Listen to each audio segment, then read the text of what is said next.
नमस्कार साथियों।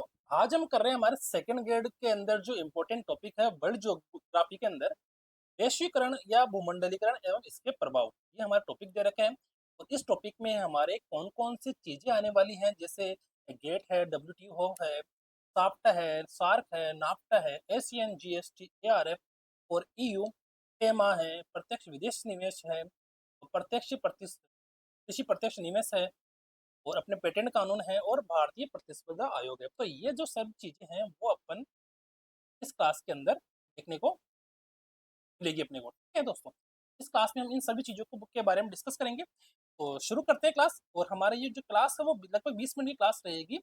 आप लोग 20 मिनट तक जुड़े रहिएगा। ठीक है,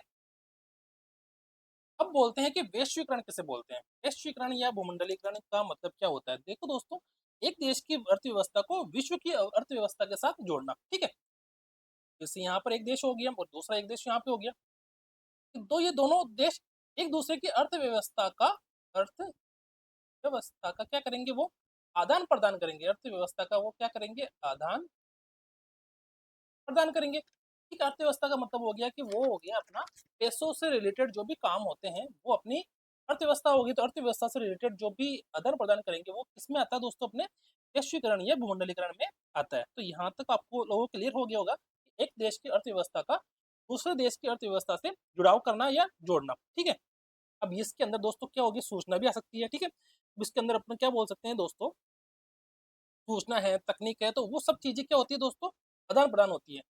तो वो सारी किस में आ गई, अर्थव्यवस्था के अंदर। अर्थव्यवस्था में क्या आ गया दोस्तों, ये तो राइटिंग में सुधारने की कोशिश करूंगा।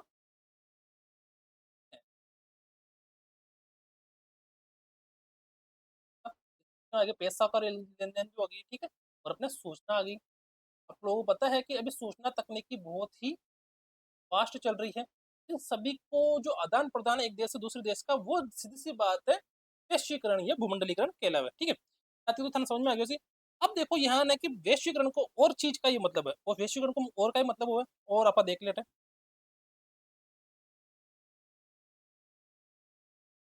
वैश्वीकरण को और मतलब का ही हुआ है, और मतलब एक को हुआ, देखो कि निर्बाध व्यापार प्रवाह। ठीक है, निर्बाध व्यापार प्रवाह, एक तो ये हो गया निर्बाध व्यापार प्रवाह। दूसरा कौन सा हो गया, पूंजी प्रवाह, निर्बाध पूंजी प्रवाह, पूंजी का प्रवाह। एक तो व्यापार मतलब कोई सा भी देश एक देश से दूसरे देश में व्यापार कर सकता है, और एक पूंजी का मतलब एक देश से दूसरे देश में पूंजी का आदान प्रदान भी कर सकता है। तीसरा अपन देखते हैं, तीसरा हो गया प्रौद्योगिकी प्रवाह, निर्बाध प्रौद्योगिकी प्रवाह। प्रौद्योगिकी मतलब उद्योगों का आदान प्रदान भी एक देश से दूसरे देश में कर सकता है। यानी कि भारत देश का व्यक्ति जापान में जाकर उद्योग धंधा शुरू कर सकता है, और जापान का भी भारत में आके उद्योग धंधा शुरू कर सकता है। और चौथा आ गई अपनी बाद श्रम प्रवाह, यानी कि एक देश का व्यक्ति दूसरे देश में जाकर काम कर सकता है और दूसरे देश का व्यक्ति पहले देश में आकर काम कर सकता है। तो पहला देश है दूसरे देश, यहाँ पर दोनों में क्या है, व्यापार का प्रवाह है, पूंजी का प्रवाह है, प्रौद्योगिकी का प्रवाह है और श्रम का प्रवाह। यानी श्रम का मतलब डायरेक्टली सीधी सी बात है, मैं कहीं पे जाकर दूसरे देश में काम कर सकता हूँ, मैं दूसरे देश में जाकर कोई भी उद्योग धंधा शुरू कर सकता हूँ, मैं दूसरे देश में जाकर क्या कर सकता हूँ दोस्तों, अपनी पूंजी का निवेश कर सकता हूँ और कोई भी छोटा मोटा व्यापार कर सकता हूँ। तो सारे ही यार ये सारी चीजें वैश्वीकरण या भूमंडलीकरण में आती है। ठीक है, अपन आगे देखते हैं। ठीक है, उदारीकरण, भारत ने जो दोस्तों क्या है, सन 1991 में उदारीकरण व आर्थिक सुधार की नीति अपनाई। ठीक है, उदारीकरण की जो नीति है वो भारत ने कब अपनाई दोस्तों, बताओ मुझे। उदारीकरण की नीति तो भारत ने कब अपनाई, 1991, 1991 में भारत ने क्या दोस्तों, उदारीकरण की नीति अपनाई। ये याद रख लेना। और इसमें से जो सबसे इंपॉर्टेंट क्वेश्चन है ये भी बनता है कि भारत ने उदारीकरण की नीति कब अपनाई, बस इतना सा पूछेगा और 1991 आप लोगों का आंसर हो जाएगा। ठीक है, अब देखो दोस्तों, वैश्वीकरण का जो अर्थ होता है वैसे क्या होता है कि भारतीय परिप्रेक्ष्य में वैश्वीकरण का अर्थ विदेशी प्रत्यक्ष निवेश हेतु अर्थव्यवस्था की बाधाएं व प्रतिबंध दूर कर उसे विश्व के लिए खोलना है। समझ में आ गई मेरी बात। जैसे यहाँ पर कोई प्रतिबंध वगैरह लग रखा है, कोई देश में, अपने देश में कोई प्रतिबंध लग रखा है ऐसा, श्रम का है, पूंजी का है, प्रौद्योगिकी का है या व्यापार का है, तो दूसरे देश वाले लोग करना चाहते हैं, उनके लिए थोड़ा बहुत प्रतिबंध लगा रखे हैं, तो उन प्रतिबंधों को हटाना वो वैश्वीकरण की नीति के अंदर शामिल है, ताकि वो निर्बाध रूप से अपने श्रम है, व्यापार है, पूंजी है, इन सभी का निवेश देश में कर सके। ठीक है, और इसी वैश्वीकरण का एक अर्थ और है, ये निजीकरण को बढ़ावा देती है, तो निजीकरण को ये बढ़ावा देती है। ठीक है दोस्तों, यहाँ तक समझ में आ गई। दोस्तों एक चीज बात करना, 1991 में दोस्तों नई आर्थिक नीति व 1 जनवरी 1995 को विश्व व्यापार संगठन की स्थापना के बाद भारत में वैश्वीकरण की प्रक्रिया को गति मिली है। यानी कि भारत में जो वैश्वीकरण की गति कब मिली है, एक तो 1991 में उदारीकरण की नीति, 1995 में विश्व व्यापार संगठन यानी WTO का गठन हुआ या निर्माण हुआ, अपन कुछ ही बोल सकते हैं। इन दोनों की स्थापना के बाद ही भारत में वैश्वीकरण, ठीक है, ठीक है, भारत में वैश्वीकरण की प्रक्रिया शुरू हुई है। तो यहाँ तक आप लोग समझ में आ गई होगी कि भारत का वैश्वीकरण के अंदर जो रोल मॉडल है, जो रोल है, वो कब से स्टार्ट है, एक तो 1991 से और एक 1995 से। बस यहाँ तक समझ में आना चाहिए आप लोगों को कि भारत में उदारीकरण की नीति 1991 में और WTO की स्थापना 1995 में। वैश्वीकरण का अर्थ पूंजी, श्रम, व्यापार और प्रौद्योगिकी का निर्बाध निर्बाध प्रवाह है। ठीक है, तो यहाँ तक समझ में आ गई। आगे देखते हैं अपन। भारत में वैश्वीकरण, उदारीकरण व निजीकरण के संबंध में उठाए गए विभिन्न कदम। ठीक है, ठीक है दोस्तों, भारत में क्या हुआ दोस्तों, 1991 में तो अपन ने उदारीकरण की नीति अपना दी, 1991 में उदारीकरण की नीति अपना ली अपन ने। ठीक है, यहाँ तक करने के बाद क्या हुआ दोस्तों, अपने उदारीकरण की नीति अपनाने के बाद क्या हुआ कि भुगतान की जो प्रक्रिया है, आप लोगों को पता है, अब उदारीकरण की नीति अपना ली तो पूंजी का प्रवाह, श्रम का प्रवाह, प्रौद्योगिकी का प्रवाह, ठीक, और व्यापार का प्रवाह, तो ये मैंने आप लोगों को बताया था। तो इसके लिए क्या होगा, इसके लिए आप लोग क्या पूंजी चाहिए, पूंजी चाहिए ना। अब पूंजी किससे आई दोस्तों, पूंजी लाने के लिए क्या हुआ दोस्तों, भारतीय मुद्रा का क्या कर दिया, अवमूल्यन कर दिया। भारतीय मुद्रा का क्या कर दिया, भारतीय मुद्रा का, भारतीय मुद्रा का अवमूल्यन कर दिया, कितना परसेंट, 18%। ठीक है, 18% करने के बाद क्या हुआ दोस्तों, ताकि निर्यात क्या हुआ, बढ़ सके। अब निर्यात का मतलब दोस्तों पता है, एक देश से दूसरे देश के अंदर सामान भेजना। तो दूसरे देश में अपन सामान कब भेजेंगे, जब अपन भारतीय मुद्रा का अवमूल्यन कर दिया उस समय, ताकि पैसों की आवाजाही बन सके। ठीक है, यहाँ तो समझ में आ गई मेरी बात। तो यही सबसे इंपॉर्टेंट है कि उदारीकरण में उठाए गए कदम कौन से, अपने भारतीय मुद्रा का अवमूल्यन कर दिया। ठीक है, नीति के अंदर किया गया। आगे देखते हैं अपन, FEMA लागू। ठीक है, अपन इस प्रकार से भी देख सकते हैं, FEMA, ठीक है, FEM। ठीक है, तो FEMA का मतलब क्या होगा दोस्तों, foreign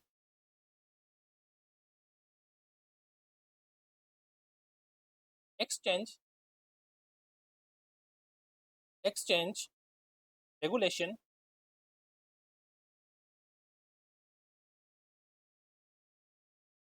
foreign foreign exchange, sorry, management act. ठीक है, मैनेजमेंट, ठीक है, और ये दोस्तों फेमा। अब दोस्तों विदेशी व्यापार और भुगतान की जो अधिक सुविधा, भुगतान को जो सुविधाजनक बनाने के लिए दोस्तों क्या किया दोस्तों, ये फेमा लागू किया, है ना, विदेशी व्यापार को सुविधाजनक बनाने, भुगतान प्रक्रिया को सुविधाजनक ना, तो मतलब हो गया कि भुगतान प्रक्रिया को सुविधाजनक बनाने के लिए, सुविधाजनक बनाने के लिए, भुगतान प्रक्रिया को सुविधाजनक बनाने के लिए foreign foreign exchange management act का निर्माण किया गया। और ये कब किया गया, 1998 में। ये डेट याद रख लेना आप। ठीक है, भारतीय प्रतिस्पर्धा आयोग। ठीक है, अब भारतीय प्रतिस्पर्धा आयोग का मतलब क्या हुआ, CCI, इसको अपन इंग्लिश में बोल सकते हैं कि CCI। CCI का मतलब हो गया competition commission of India, competition commission of India, इसको बस CCI भी बोल सकते हैं। ठीक है, संसद ने दोस्तों 2 दिसंबर 2002 में प्रतियोगिता अधिनियम पारित किया। अपन इसको बोल सकते हैं कंपटीशन अधिनियम कब पारित किया, सन 2000 2002 में किसने पारित किया? संसद ने पारित किया, ठीक है? और 14 अक्टूबर 2003 को भारतीय प्रतिस्पर्धा आयोग का गठन हुआ, ठीक है? और गठन कब हुआ इसका? गठन कब हुआ बताओ मुझे? इसका गठन हुआ दोस्तों अपने 14 अक्टूबर 2003 को। बस इतना ही ध्यान रखना कि भारतीय प्रतिस्पर्धा आयोग का गठन कब हुआ?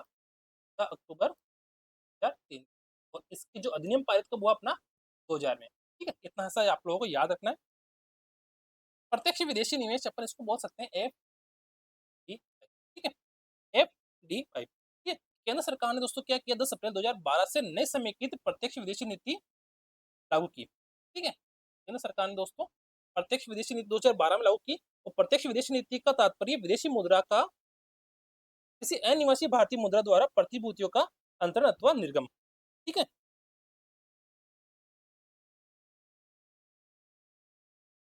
दोस्तों ये इसका जो मेन मोटिव है वो सीधा सा बात ये है कि जो अपने भारतीय कंपनी है, सपोज करो कोई भारतीय अपनी कंपनी आ गई, यहाँ पे एक कंपनी बनी, ठीक है? इस कंपनी का विदेशों में जो रह रहे व्यक्ति हैं, ठीक है? ये भारतीय कंपनी है,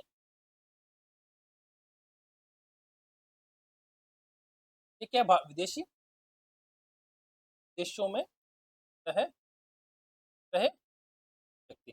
तो भारतीय कंपनी में दोस्तों भारतीय कंपनी की जो पूंजी है विदेशों में रह रहे व्यक्तियों द्वारा किया गया निवेश है, ठीक है? तो भारतीय कंपनी की जो पूंजी है उसमें दोस्तों किसका निवेश है? विदेशों में रह रहे व्यक्तियों का निवेश है, वो अपने प्रत्यक्ष विदेशी निवेश के अंदर आता है, ठीक है? जीएसटी। अब बात करते हैं अपन GST, goods and service tax, ठीक है? गुड्स एंड सर्विस टैक्स, ठीक है? जीएसटी 1 जुलाई 2017 को लागू की गई। तब 2017 को वस्तु और सेवा कर नियम लागू किया गया। बस इतना से आपको याद रखना है यहाँ तक। सेबी, ठीक है? सेबी की स्थापना कब हुई दोस्तों? स्थापना तो हुई 1992 में, अपन बोल सकते हैं स्थापना। सेबी की स्थापना 1992 में हुई, ठीक है? इसका जो पूरा नाम है सिक्योरिटी एंड एक्सचेंज बोर्ड।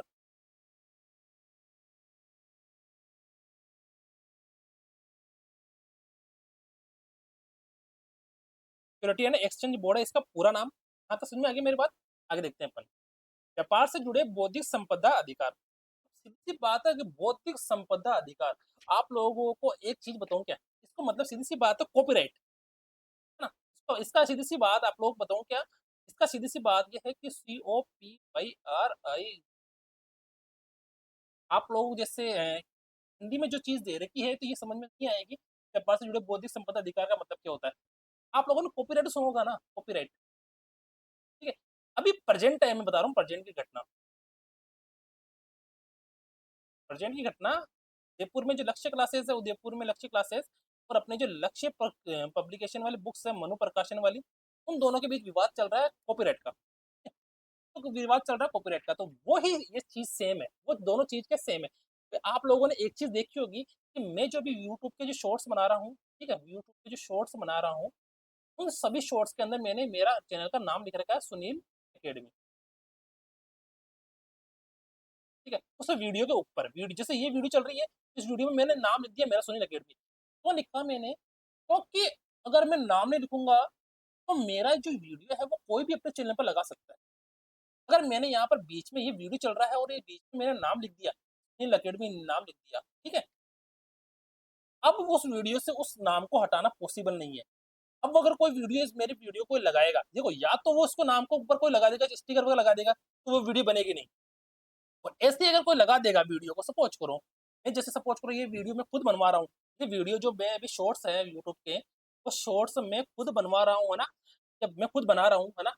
तो सपोज करो ये शॉर्ट बना रहा हूँ तो क्या कोई दूसरा लगा सकता है क्या? हाँ लगाओ ना, कोई दिक्कत नहीं है, पर कॉपीराइट आएगा उसके चैनल पर। दूसरी बात, वो लगाएगा तो मेरे चैनल का नाम उसके उसके वीडियो के ऊपर दिखेगा, उसकी वीडियो के ऊपर मेरे चैनल का नाम दिखेगा, तो उसी को बोलते हैं कॉपीराइट। और यही है कि व्यापार से जुड़े बौद्धिक संपदा अधिकार। बौद्धिक का मतलब मेरे जो बुद्धि से संबंधित जो मैंने काम किए हैं, उसको मैं मेरी जो संपत्ति है उसको, मेरा अधिकार है उसको सुरक्षित रखने का, बस यही सब समझ लो। इसको अपन बोल सकते हैं पेटेंट कानून या कॉपीराइट कानून, ठीक है? समझ में आ गई मेरी बात। भारत ने वर्ष 2005 में भारत ने क्या किया दोस्तों, भारत ने 2005 में दोस्तों पेटेंट कानून 1970 की प्रक्रिया पेटेंट से उत्पाद पेटेंट में परिवर्तित कर दिया। पेटेंट के संबंध में यह समझौता किया गया कि प्रक्रिया पेटेंट के स्थान पर भविष्य में सभी देशों को प्रोडक्ट पेटेंट लागू करना होगा। ठीक है, अपन बोल सकते हैं कि ये जो कानून है कब लागू किया गया, 2005 में। बस ध्यान रख लो आपको। ठीक है, गेट। अब गेट के बारे में अपन बात करते हैं, गेट की स्थापना कब हुई है। तो गेट की स्थापना दोस्तों 1947 में हुई है। ठीक है, कब हुई थी, 47 में। यहाँ तक समझ में आ गई मेरी बात। अब आगे देखते हैं, डब्ल्यूटीओ वर्ल्ड ट्रेड ऑर्गेनाइजेशन विश्व व्यापार संगठन की स्थापना कब हुई, 1 जनवरी 1995। अपन बोल सकते हैं 1 जनवरी 1995। ठीक है, अब देखो साफ्टा, साफ्टा की स्थापना कब हुई है, south Asian free trade agreement. ठीक है, south Asian free trade agreement, SAFTA की स्थापना कब हुई है, 1995 में। तो सार्क की स्थापना हुई है, सार्क की स्थापना दोस्तों अपने 1985 में। ठीक है, दक्षिण एशियाई क्षेत्रीय सहयोग संगठन, अपन बोल सकते हैं दक्षिण एशियाई क्षेत्रीय सहयोग संगठन, ये अपन बोल सकते हैं इसको सार्क। इसकी स्थापना कब हुई, 1985 में। ठीक है, आगे देखते हैं अपन नाफ्टा। ठीक है दोस्तों, साफ्टा की स्थापना के बाद अपन देखते हैं कि नाफ्टा की स्थापना कब हुई है, 1992 में। ठीक है, तो जो पूरा नाम है वो है नॉर्थ अमेरिका फ्री ट्रेड। ठीक है, स्थापना 1992 में हुई है। अब देखते हैं मैं एशियन। ठीक है, आसियान, अपन ये आसियान बोल सकते हैं, आसियान। ठीक है, आसियान की स्थापना कब हुई है दोस्तों, association of south east Asian Nations, association of south east Asian Nations, इसकी स्थापना कब हुई है दोस्तों, अपने 1968 में।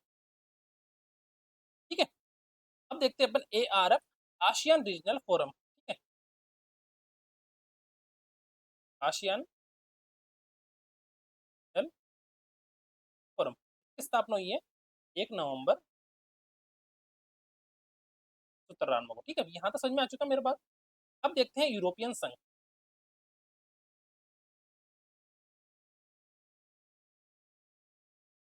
यूरोपियन संघ की स्थापना कब हुई है, अपने 93 में। अब देखो मैं आप लोगों को एक चीज और बता देता हूँ, लास्ट पर रिवीजन कर लेते हैं एक चीज और, कि अपनी उदारीकरण की नीति कब अपनाई गई, उदारीकरण की नीति 1991 में। WTO की स्थापना कब हुई अपने, 1 जनवरी 1999। तीसरा, सार्क की स्थापना कब हुई, 1985 में। चौथा, गेट की स्थापना कब हुई, 1947 में। पांचवा, आसियान की स्थापना कब हुई, 1967 में। छठा, सेबी की स्थापना कब हुई, 1992 में। सातवां, पेटेंट कानून 2005 में। ठीक है, CCI की स्थापना कब हुई, बताओ मुझे, CCI की स्थापना कब हुई, 2003 में। और नौवा, GST की स्थापना कब हुई, 2003 में। सॉरी, GST की स्थापना 2017 में। ठीक है, की स्थापना अपने 2003 में और GST की स्थापना 2017 में। जहां तक आप लोगों को समझ आ गया होगा दोस्तों, क्लास कैसी लगी, सबसे पहले तो ये बताओ मुझे, क्लास कैसी लगी। और क्लास अच्छी लगी हो तो चैनल को सब्सक्राइब कर देना। ठीक है दोस्तों, चैनल को सब्सक्राइब कर देना अगर क्लास अच्छी लगी हो तो, और कमेंट करोगे तो मैं आगे भी ऐसी क्लासें लेकर, ठीक है दोस्तों। और इसी प्रकार से चैनल से जुड़े रहिएगा। Thank you.